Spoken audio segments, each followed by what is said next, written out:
নিজেই নিজেকে রিপিট করলে কি বলা হবে? সেটাকেও কপি পেস্ট বলা হবে কি?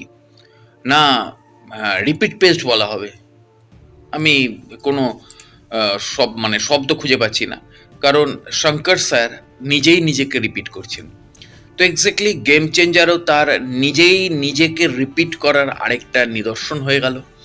কারণ তার পুরনো যে ছবিগুলো রয়েছে, পুরনো বিখ্যাত বিখ্যাত ছবি, মানে ব্লকবাস্টার ছবি এবং ভারতবর্ষের রাজনীতির মোড় ঘুরিয়ে দেওয়া ছবি, এবং যেসব ছবিতে ভারতবর্ষের বহু স্টেটের রাজনৈতিক পট পরিবর্তন হয়েছে এবং সেন্ট্রালের ভোটেও কিন্তু তার অনেক ইম্প্যাক্ট পড়েছে, সেই সব ছবির কিছু কিছু জায়গা, কিছু কিছু প্লটকে তুলে এনে একটা মিক্সি মেশিনে যদি খুব ভালো করে মিক্স করে 2025-এর প্রেক্ষাপটে দাঁড়িয়ে প্রেজেন্ট করা যায়, তাহলেই তৈরি হয় গেম চেঞ্জার।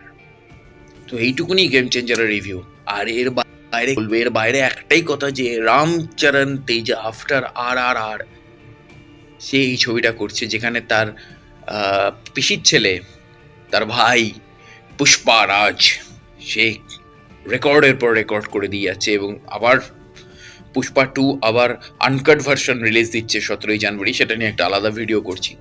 তো এক্স্যাক্টলি কেন রামচরণ তেজা এই ছবিটাতে সাইন করলো? হ্যাঁ, এটা এমন হতেই পারে যে শঙ্কর স্যারের ছবি,